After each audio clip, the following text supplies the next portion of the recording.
तेरी मेरी कहानियाँ से सभी अपडेट पाने के लिए बेल आइकन दबाएं। आज की कहानी है तुम्हारे पिताजी भूखी आत्मा है, सारे दिन बस खाना मांगते रहते हैं। मिताली की बड़ी भाभी मीनाक्षी के पिताजी रोशन लाल जी के बहुत अच्छे मित्र थे। उन्हीं की सिफारिश पर ही मिताली का रिश्ता दिनेश के साथ तय हुआ था। रोशन लाल जी ने अपने मित्र से बात करने की सोची, क्योंकि एक वही हैं जो अपनी बेटी को अच्छे से समझा सकते हैं। अगर मीनाक्षी अपने सास ससुर को साथ रखने के लिए तैयार हो जाए तो समस्या ही खत्म हो जाए। अगले ही दिन वे अपने मित्र के घर पहुंच गए और चाय नाश्ते के बाद उन्होंने इस बारे में उनसे बात की। रोशन लाल जी ने कहा, जैसे मीनाक्षी तुम्हारी बेटी है ऐसे ही मेरी बेटी भी। मैं समझ नहीं पा रहा कि हमारी बेटी ऐसा व्यवहार कैसे कर सकती है। मैंने तो मीनाक्षी को बचपन से देखा है, वह ऐसी तो नहीं थी। अपनी मीनाक्षी तो बहुत शांत और दयालु स्वभाव की लड़की है, फिर वह बुढ़ापे में अपने सास ससुर के साथ ऐसा बर्ताव क्यों कर रही है।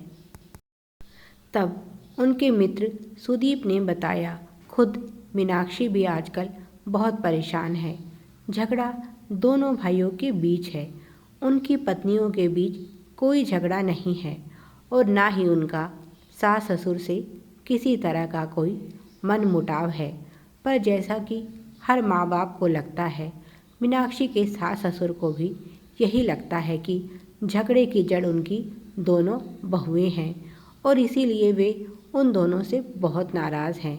मैंने भी उनसे मिलकर यह गलतफहमी दूर करने की कोशिश की थी, पर उन्होंने मेरी कोई बात नहीं सुनी। रोशन लाल जी ने पूछा, पर दोनों भाइयों के बीच झगड़ा किस बात का है। तब उन्होंने बताया, सारा झगड़ा एक फ्लैट को लेकर है। जब यह फ्लैट खरीदा गया था उस समय मीनाक्षी का देवर पढ़ रहा था और उसके पति धीरज की नई नई नौकरी लगी थी। तब मीनाक्षी के ससुर ने यह फ्लैट खरीदने के लिए कुछ नकद रकम देने के बाद बाकी लोन लिया था, जिसे बाद में दोनों भाइयों ने मिलकर चुकाया है। यह फ्लैट धीरज के नाम है और झगड़ा इसी बात का है कि जब लोन की किश्तें दोनों भाइयों ने चुकाई है तो इस फ्लैट पर भी दोनों का अधिकार होना चाहिए। पर धीरज छोटे भाई को इसमें हिस्सेदारी नहीं देना चाहता। उसका कहना है, जितने भी पैसे नीरज ने भरे हैं वह उन्हें ब्याज समेत लौटाने को तैयार है, पर फ्लैट में उसे कोई हिस्सा नहीं देगा। आज उस फ्लैट की कीमत कई गुना बढ़ गई है, इसीलिए धीरज भी उसे छोड़ना नहीं चाहता। हर महीने उस फ्लैट से 25,000 का किराया आता है, उस पर भी दोनों का झगड़ा है। नीरज का कहना है, या तो धीरज उसे फ्लैट के किराए का आधा हिस्सा दे, नहीं तो माँ की जिम्मेदारी उठाए। मीनाक्षी के ससुर को 40,000 पेंशन मिलती है, इसीलिए दोनों उन्हें अपने साथ रखना चाहते हैं, पर कोई बीमार माँ की जिम्मेदारी नहीं लेना चाहता। मीनाक्षी ने तो धीरज को समझाने की बहुत कोशिश की कि झगड़ा खत्म करो और नीरज को फ्लैट में हिस्सा दे दो, पर वह कुछ भी सुनने को तैयार नहीं। इसीलिए परेशान होकर उसके सास ससुर ने दोनों का बंटवारा किया और खुद अलग रहने लगे। दोनों भाई इस फ्लैट के लिए कानूनी लड़ाई लड़ने को भी तैयार हैं, कोई भी समझौता करने को तैयार नहीं। जब तक दोनों में से कोई एक झुकेगा नहीं तो आप ही बताइए बात कैसे बनेगी। नीरज का कहना है कि यह फ्लैट उसके पिता की संपत्ति है, इसीलिए इस पर दोनों भाइयों का अधिकार है। इसे खरीदने के लिए जो नकद रकम दी गई थी वह उसके पिता ने दी थी और किश्तें दोनों भाइयों ने बराबर भरी हैं। फिर धीरज अकेला कैसे इसका मालिक हो सकता है। साफ पता चल रहा है कि धीरज के मन में बेईमानी है और लालच में वह छोटे भाई का हक मार रहा है। वहीं धीरज को लगता है कि नीरज लालची है, क्योंकि वह शुरू से जानता है कि फ्लैट धीरज का है, पर अब क्योंकि उसकी कीमत इतनी ज़्यादा बढ़ गई है तो इसीलिए वह हिस्से की बात कर रहा है, जबकि यह बात तो बहुत पहले ही तय हो चुकी थी कि यह फ्लैट धीरज का है और उसी के पास रहेगा। खुद मीनाक्षी के ससुर ने मुझे बताया है कि बहुत पहले ही उन्होंने नीरज को यह बात बता दी थी कि यह फ्लैट धीरज के नाम है और इसीलिए तुम जो भी पैसा इसकी किश्त के रूप में दोगे वह तुम्हें बाद में ब्याज के साथ मिल जाएगा।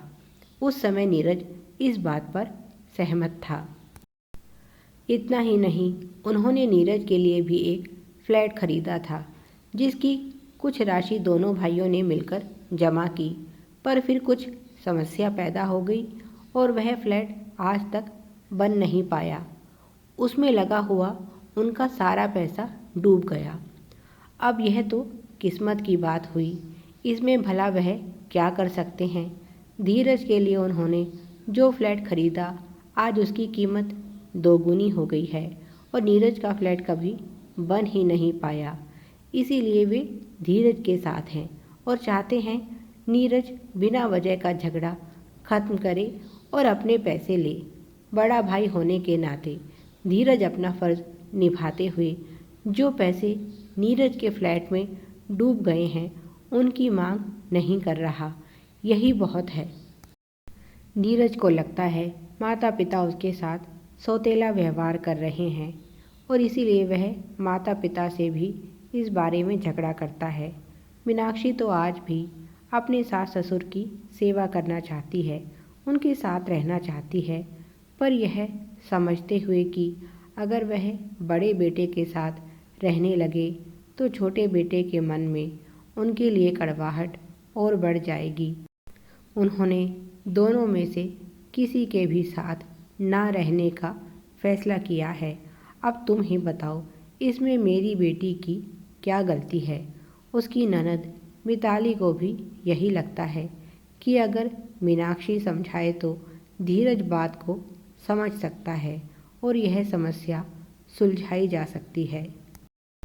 इसीलिए वह भी मीनाक्षी से नाराज़ है।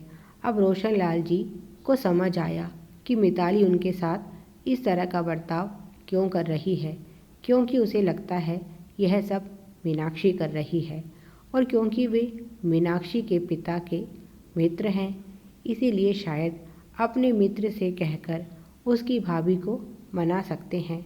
सुदीप जी बोले, रोशन अब तू ही कुछ सोच, मैं तो सोच सोच कर थक गया हूँ, पर मुझे कोई उपाय नहीं सूझ रहा। इस सारे झगड़े में अगर कोई सबसे ज़्यादा परेशान है तो वह है मीनाक्षी। बिना वजह सभी ने उसे विलेन बना दिया है। रोशन लाल जी ने मित्र को तसल्ली देते हुए कहा, तुम चिंता मत करो, मैं कुछ ना कुछ ज़रूर करूँगा। इस समस्या का समाधान तो ढूंढना बहुत ज़रूरी है, क्योंकि इससे कई घर प्रभावित हो रहे हैं। पर सबसे पहले तो मिताली के माता पिता की परेशानी को दूर करना ज़रूरी है। अगले दिन वे मिताली के माता पिता के पास पहुंच गए और उन्हें अपने साथ चलने के लिए मना लिया। दोनों इस बात पर सहमत थे कि वह मिताली के ससुराल में ना रहकर वहीं आसपास कहीं मकान लेकर रहेंगे, जिससे मिताली उनकी देखभाल भी कर सके और उसके पारिवारिक जीवन में कोई परेशानी भी उत्पन्न ना हो। जब मिताली को इसकी सूचना मिली तो वह बहुत खुश हुई। सबसे पहले उसने अपने व्यवहार के लिए अपने ससुर से माफ़ी मांगी और उन्हें धन्यवाद दिया, उसके मन की व्यथा को समझने के लिए और उसके माता पिता के लिए इतना सोचने के लिए। मिताली के माता पिता उसके घर के पास ही रहने लगे और इस तरह से वह अपने माता पिता की देखभाल भी करती और उनके खाने की व्यवस्था भी देखती।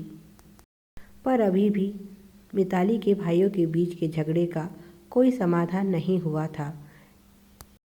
रोशन लाल जी कैसे उसके भाइयों के बीच का यह झगड़ा समाप्त करवाएंगे, इसके लिए अगले भाग की प्रतीक्षा कीजिए।